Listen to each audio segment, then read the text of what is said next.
At some point down the line, the narrative changed to be around climate. What was the narrative prior to that? What was the justification they were giving in order to push, this kind of more control from the top down? Yeah, immediately preceding climate and environment, actually the Cold War was the pretext for having this incredibly large, incredibly powerful federal government. In fact, you see a very clear break when the Club of Rome met in 1991 as the Soviet state and the Eastern European communist states were collapsing. The Club of Rome, very, very powerful elitists. Obviously, Mikhail Gorbachev was there. You had many prominent Americans, people like Al Gore.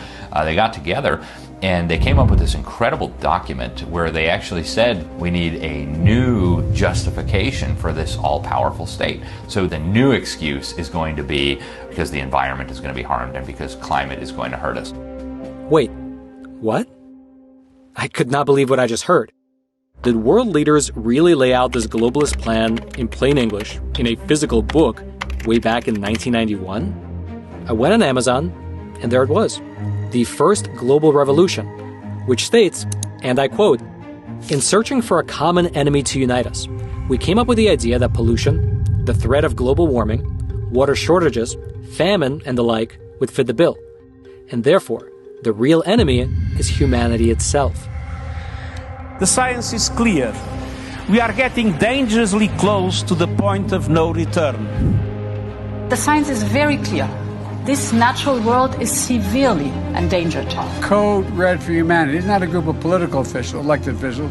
These are the scientists. There is a top-down quality to this policy which is extremely forceful, and the forcefulness comes from scientism, which is the ideology that we understand the world fully because of science. We have to listen to the science so that we have a better future for tomorrow. This is just ideological BS, and it's also quite dangerous. It's a dangerous way of looking at the world because then it means nothing matters apart from science.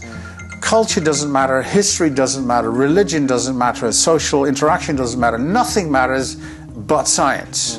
You don't need to be a theologian or philosopher to understand that that's complete nonsense, but also dangerous nonsense.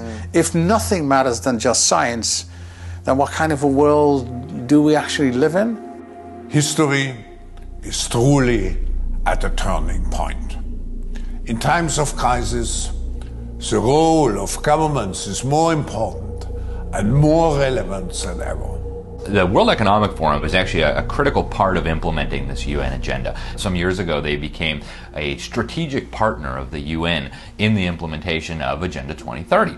And then you start looking at the connections between the World Economic Forum and China. Klaus Schwab and Xi Jinping, they're like old buddies. They put out press releases about how much they love each other. So you've got the super capitalists represented by the World Economic Forum. And then on the government side, you have communists. Right? After Agenda 2030 was adopted, the Communist Party in China put out through all their propaganda organs, they said, we played a critical role in this Agenda 2030. You had Javier Solana, the head of NATO, saying this was going to be the next great leap forward. Right? The last great leap forward in China killed millions of people. Why would we want another one of those? That's crazy.